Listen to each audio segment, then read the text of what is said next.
começando mais um Conexão HQ com o pessoal da UCM Comics. Eu sou Marcelo de Oliveira. Eu sou Marcelo Castilho. E estamos de volta para mais um programa áudio-vídeo gráfico sobre quadrinhos. E quer saber o que preparamos hoje para você? Episódio de hoje: O Cavaleiro das Trevas.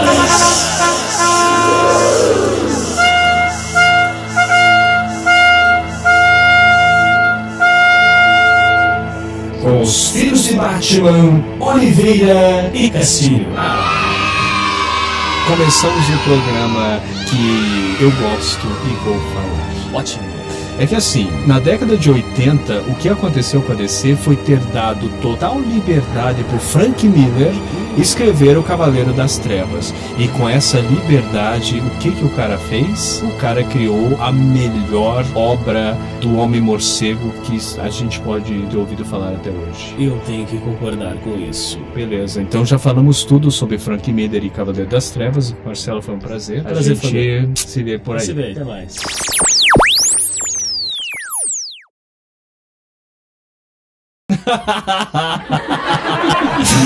Assim, cara, em 1986, o Batman, o Cavaleiro das Trevas, foi um dos primeiros quadrinhos a receber destaque da grande imprensa no mundo inteiro, como um fenômeno editorial. Exatamente, assim como aconteceu com o Watchmen, né? Do Alan Moore e do David Gibson, deu aquele boom na imprensa. Só é o Watchmen de Alan Moore, né? Que eu fiz uma vozinha gay em cima de você, acho que ninguém vai ouvir. O Watchmen de Alan Moore. É o Watchmen de Alan Moore. Eu não faço mais essa vozinha gay, juro. Cara, é assim, é uma minissérie que é em formato Prestige, que nós já falamos aqui. Exatamente. Né? E levou o gênero dos super-heróis assim ao patamar adulto que nós precisávamos ler na época, né? Ele, na verdade, ele tornou-se assim o ideal dos gibis nos anos 80. Pois é. O que seria isso? Seria esse amadurecimento das histórias de quadrinhos, né? Até hoje a sua influência faz se sentir na indústria das HQs do mundo inteiro. O Cavaleiro das Trevas inspirou autores a usarem mais em suas obras, enquanto levou muitos a cultivar uma estética violenta e desesperançosa. Assim, ele tornou um padrão dos super-heróis naquele final dos anos 80, né? Você tinha que ter toda essa característica do Batman do Frank Miller, ou seja, uma pessoa madura, experiente, que já passou por todos os problemas do mundo em relação à sua postura como super-herói, e aí agora ele estava ali mostrando que estava na ativa mesmo e pronto para dar porrada. E passando por todos aqueles problemas, digamos, aquela crise existencial, né? Chegar na velhice e daí, quer dizer, eu cheguei aqui e agora? Vou fazer o quê? Vou fazer o quê? Tô velho. Porrada? Tô velho. E não vou mais fazer nada porque eu não vou mais pegar que eu tô velho. Não, eu vou pôr a minha capinha, a minha cuequinha e vou lutar de novo. Vou dar porrada. Sim, de novo. Que a minissérie O Cavaleiro das Trevas é acusada de ser uma obra fascista. Que a concepção de um Batman brutal e psicótico foi resgatado do Batman da década de 70, escrito por Dennis O'Neil e desenhado por Neil Adams. Está começando Conexão HQ.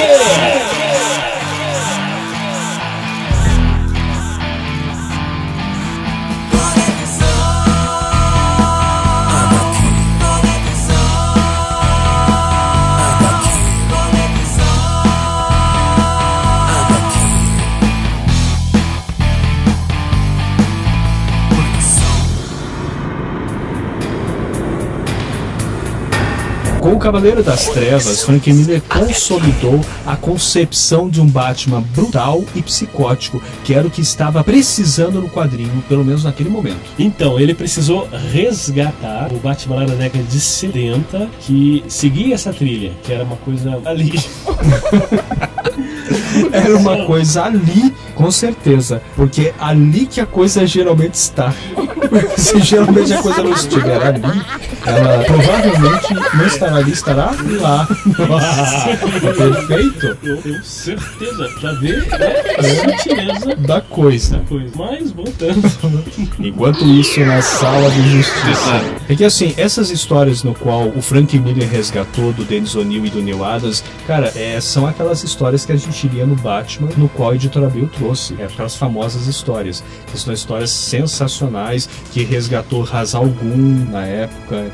Você tem que saber que o Dennis O'Neil, ele foi o editor do Miller nessa obra Do Cavaleiro das Trevas. do Cavaleiro das Trevas, bem como o Dick Giorgiano na época também. Isso consolidou ainda mais esse resgate, né, daquele Batman que eu não sei se é porque, como você falou, que foi o Batman que a editora Abril trouxe, e foi esse Batman que a gente teve o primeiro contato, pelo menos eu tive o primeiro contato. Eu também. Então, parece que, cara, era isso que precisava. Sim. Né? Trazer aquele Batman Porrada. Porque assim, o Dennis O'Neil e o Neil Adams, quando eles trouxeram esse Batman nos anos 80, acabou a fase infantiloide do Batman. E quando o Frank Miller trouxe Cavaleiro das Trevas, nós tivemos a certeza absoluta que o Batman infantiloide tinha acabado.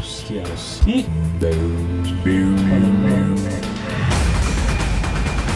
Conexão HQ. Ei, olá, menino prodígio, já é quase Natal. Bem-vindo a Gotham City, Sr. Noel. Pode me chamar de Papai Noel, Batman. Todos me chamam assim. Ei, me digam onde é a Batcaverna que eu deixo um presentinho na meia de vocês. Se não puder confiar em Papai Noel, em quem se confiará? Não podemos dizer aqui, Sr. Noel, mas nós vamos lhe telefonar da nossa Batcaverna. Enquanto isso, na sala de justiça. Vamos falar agora da obra. Livro O Retorno do Cavaleiro das Trevas. Bom, a gente sabe que o Bruce Wayne está velho, né? Nessa primeira sequência, vemos ele desafiar a morte numa manobra suicida em uma corrida de carros. Ou seja, é aquela crise agora, velho. Gotham está mais violenta do que nunca, tipo, mais violenta do que ela já é.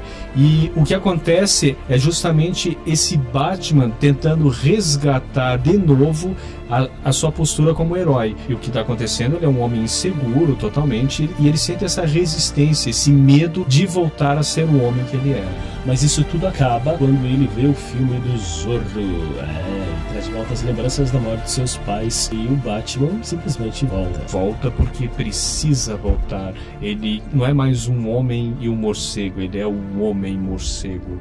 Ele é uma pessoa só. E esse Batman que o Frank Miller traz é inseguro, obsessivo, psicótico, como nós falamos aqui, com quase nenhuma restrição ética ou moral. O próprio Frank Miller descreve que é um gênio obsessivo, hercúleo e razoavelmente maníaco. Tá aí a descrição do Frank Miller em relação ao seu Batman. É o seu Batman, Cavaleiro das Trevas. Livro 2 O Triunfo do Cavaleiro das Trevas.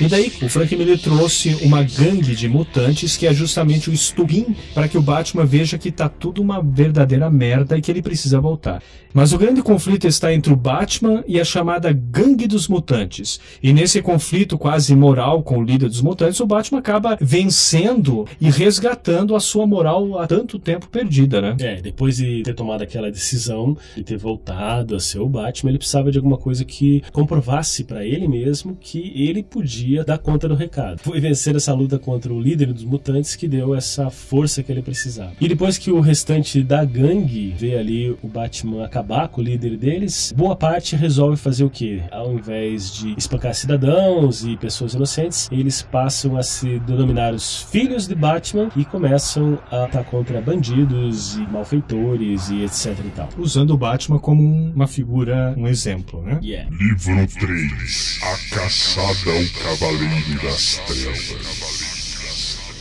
E o mais legal dessa história é o conflito Batman e Superman. Realmente. Porque o Superman, ele tá ali finalmente simbolizando o governo americano, e o Batman ele se torna perigoso a esse próprio governo americano.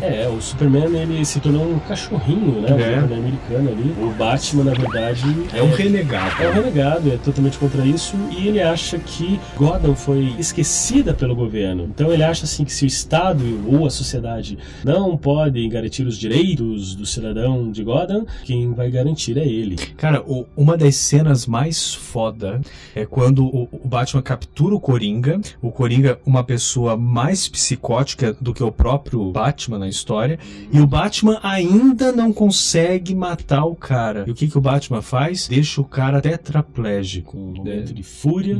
Momento de fúria. E se não me lembro, cara, o Coringa se suicida, né? É isso mesmo. É isso mesmo, né? Ele comete o suicídio, cara. É uma das cenas mais marcantes da história. Livro 4.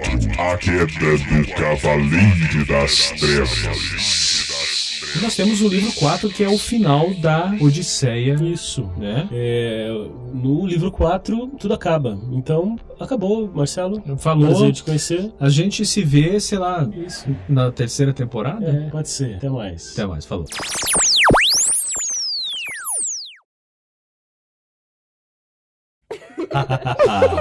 Enganamos você de novo. E voltamos a falar dessa Odisseia que é Frank Miller e seu Cavaleiro das Trevas. E claro que o conflito final teria que ser Batman vs Superman, né? Batman vs Superman.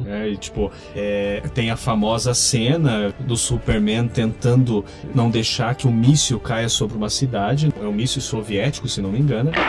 Sem falar que a gente está em plena Guerra Fria, isso que eu ia falar. No tempo que foi escrita essa saga do Frank Miller. Que foi escrita a história, não o que está acontecendo na HQ. A história se passa em plena Guerra Fria. Isso. E com certeza Frank Miller usou ali todo aquele sentimento, né, da época de que uma guerra nuclear possível era muito provável e amedrontava todo mundo, e inseriu isso na história. E quando acontece essa detonação da bomba atômica, no qual o Superman quase consegue, mas não consegue. Na verdade ele não conseguiu, né? Foi frustrante. Ele tentou impedir a queda aí desse míssil, mas não conseguiu. Isso fez o quê? Um impulso eletromagnético por toda os Estados Unidos ali e acabou dando um apagão geral. Agora imagine você um apagão lá em Gotham City, que já era uma cidade... o caos. Nossa. É o caos total. Total. E daí o Batman e seus seguidores, né, que são os filhos do Batman, colocam as coisas em ordem em Gotham, mas ainda resta um pequeno inimigo, ou digamos um grande inimigo, que é o Superman. O próprio Superman, ele está totalmente puto. Hoje é o Superman que tá puto, não sou eu. E após uma batalha épica, Batman simula um ataque cardíaco, forjando sua própria morte. E o Superman descobre a farsa, mas resolve não perseguir mais o Batmão. Deixa pra lá. Daí acaba assim, cada um fica na sua, protegendo o planeta da sua forma, e cansado, o Superman simplesmente vai embora. E o Batman vai continuar atuando ali às escondidas com os seus seguidores ali, os filhos do Batman, né, dando as ordens e, enfim, como se fosse um mentor do grupo, e fica só às escondidas. Mentor. Para ter certeza, pense duas vezes antes de pregar uma peça em alguém. Pode não sair como você planejou e alguém pode acabar perdendo um dedo, ou um braço, ou até mesmo um olho. E nenhuma brincadeira vale isto. Até breve, então.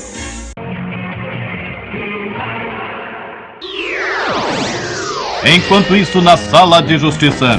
Bom, a gente pode começar a entrar num assunto um pouco mais complicado, que é esse Batman fascista que nós falamos no começo, né? É isso aí. A obra toda, ela é dita fascista. Isso por quê? Devido à posição política do seu autor, do Frank Miller, né? As suas obras são recheadas de críticas, às vezes exageradas, por parte de algumas pessoas que não sabem separar ali o criador e a criatura, né? O Cavaleiro das Trevas não ficou de fora dessa detonação aí, acabou sendo acusado de ser uma obra fascista e que Frank Miller usou para deturpar toda uma multidão de jovens alienados e pobres mentes viventes dos anos 80, inclusive eu e você. Pois é.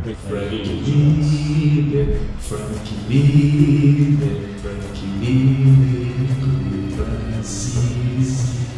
Cara, é engraçado que os predicados, vamos dizer assim, que o Sr. Miller recebeu é de que ele é um fascista, é um nazista, é um direitista e que xingam ele de tudo quanto é jeito. Isso desde a década de 80, né? O cara é massacrado por esses tipos de críticas. O que aconteceu é que isso piorou foi em meados de 2011, né? Quando o tiroteio foi geral em cima dele e alguns fãs dos quadrinhos chegaram até a chamar um boicote contra as suas obras. anos. Meu Deus Olha do céu. só. Isso tudo depois que ele se posicionou de maneira desfavorável ao tal movimento Occupy Wall Street. Além de Frank Miller ter ficado puto da cara, o cara já é chegado nos goles, né? A gente sabe disso. Esses estragos levaram o cara a ficar bem foda mesmo. A gente não sabe se foi uma jogada de marketing para promover o seu gibi, né, mais recente daquela época, que era o Holy Terror.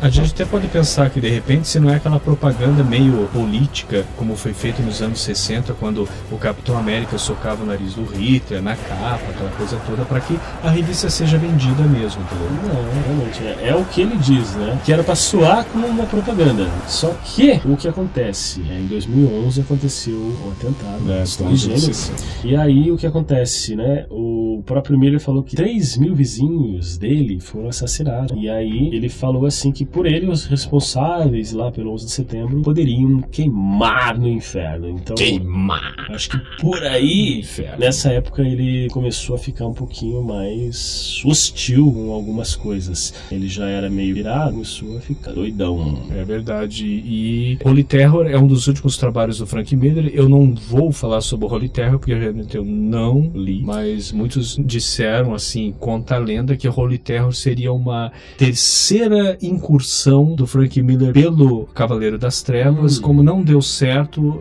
virou o Holy Terror. É o que a lenda diz. Sim. Bom, quanto às suas manifestações políticas, algumas pessoas do ramo dos quadrinhos também colocaram a sua posição contrária ao que o Frank Miller falou. Uma delas foi a figurinha carimbada aqui do Conexão, o Sr. Alan Moore. O Moore falou que o Occupy Wall Street é um grito justificado do ultraje moral e parece que está sendo conduzido de um jeito pacífico e inteligente, o que provavelmente é outra razão para Frank Miller ficar tão desagradado. Tenho certeza que se fossem jovens vigilantes sociopatas com maquiagem de Batman na cara, falando sobre os filhos do Batman, claro, eles seriam bem favoráveis. Tá aí. E outras personalidades ligadas a quadrinhos também se manifestaram. A reação mais equilibrada veio do antípota ideológico de Frank Miller, Mark Millar, escocês, talvez o escritor de quadrinhos mais bem sucedido financeiramente da nova geração. Ele fez fama sacaneando maldosamente tudo que é sagrado do princípio do American Way of Life que você puder imaginar. E em seu fórum, Millar defendeu o Frank Miller, disse que boicotar Miller seria como boicotar Howard Paul Lovecraft, Steve Ditko, David Mamet ou qualquer outro autor de cuja opinião política discorda. Lembrou que, num momento muito semelhante, 10 anos atrás desse episódio aí, quando publicamente criticou os Estados Unidos por iniciar a guerra do Iraque, milhares de leitores pediram a sua cabeça, exigindo que a Marvel demitisse. O então publisher da editora, Bill Gemas, bancou Millar, dizendo que uma das boas coisas da América é que você podia dizer o que pensa sem medo de perder o emprego, e que às vezes, em muitos países, você pode até perder a vida, né? É verdade. Isso acontece, é interessante colocar, porque uma rede social como o Facebook, todo mundo tem opinião, né? Todo mundo gosta de colocar a sua opinião, dizendo que está certo e que é errado. Só que quando uma pessoa famosa coloca a sua opinião, dá merda. Quer dizer, a pessoa, por ser famosa, ela não pode ter opinião contrária à sua ou a favor à sua. Ela não pode ter opinião. É isso. É isso que acontece.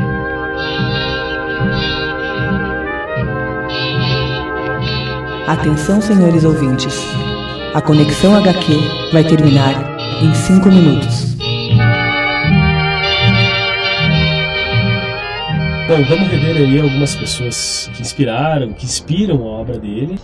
O Miller, ele é fã de carteirinha de 3 pessoas em especial. As 3 já morreram. Um é o Will Eisner, que foi um revolucionário, cartunista, criador do The Spirit e da Graphic Novel. Ele que denominou, né, o termo Graphic Novel. Isso. Mickey Spillane, mestre do romance policial Brutamontes, proletário maniqueísta, cuja prosa Miller parafraseia em literalmente todos os seus trabalhos há 3 décadas. E a outra pessoa é a Ayn Rand, é uma influente escritora e romancista, criadora de impolutos heróis super individualista que jamais se curva à pressão social. Rand é muito importante e ideológica, da cabeceira de pesos pesadíssimos das finanças. Exemplo é o Alan Greenspan, é seu discípulo discípulo, ex-presidente do Banco Central americano, e a crise, né, que reclamou os militantes do Occupy Street tem o DNA de Rand. Então, tá tudo meio interligado aí, pois né? é. E criadora de impolutos heróis. Cara, fiquei impoluto. Agora eu tô impoluto. Você sempre está impoluto. Cara, mas assim, por mais que o Frank Miller seja fã de carteirinha de Will Eisner, eu vou dizer pra vocês que o filme em que ele roteirizou, que é o The Spirit, é uma bosta. Ele não precisava ter feito aquilo com o personagem do Will Eisner. Só abrindo um adendo. Mas ele fez. Pois é. Esse Frank Miller fascista do caralho. Conexão HQ.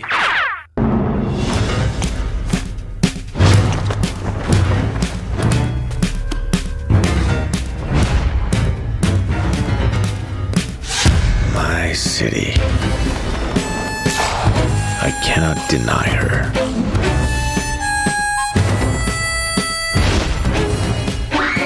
My city screams. She is my mother.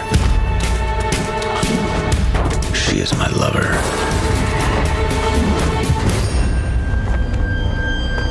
And I am her spirit. I'm on my way. Enquanto isso, na Sala de Justiça.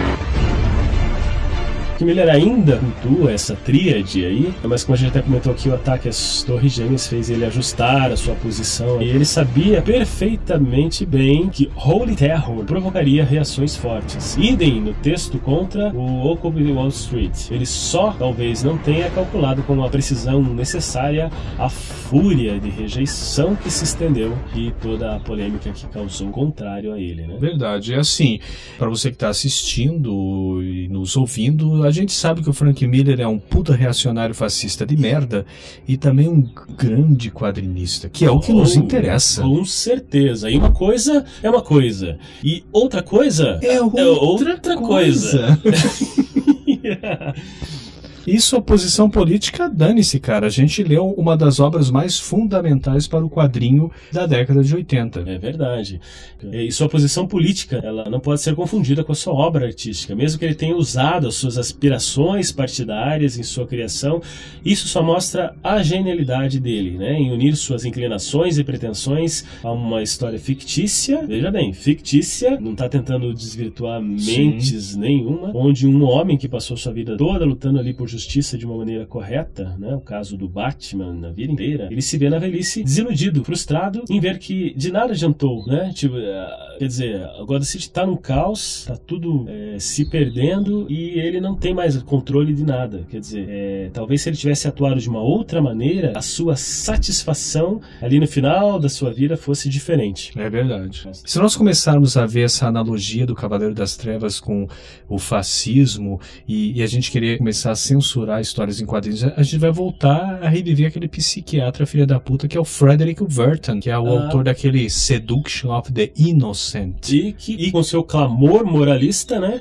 acabou fazendo surgir o quê? O famoso que me deixa o Comic Code Authority. É isso aí, quer dizer... Gente, não vamos deixar isso acontecer com os quadrinhos. Oh yeah! Tudo bem, já está na hora de irmos embora.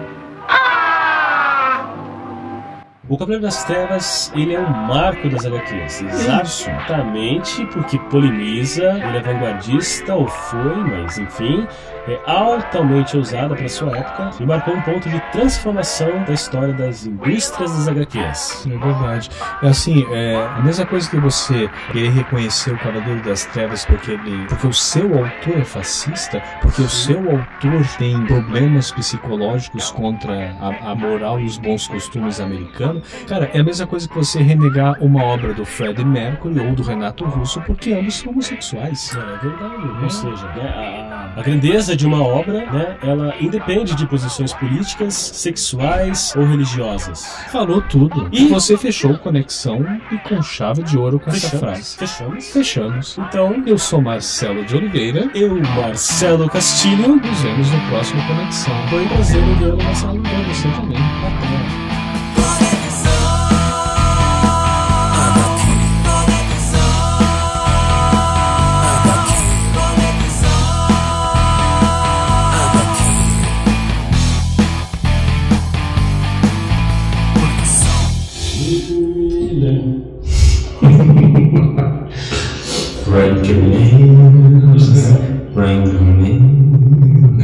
Francamente do Brasil, sua astúcia, seus quadrinhos e São Paulo.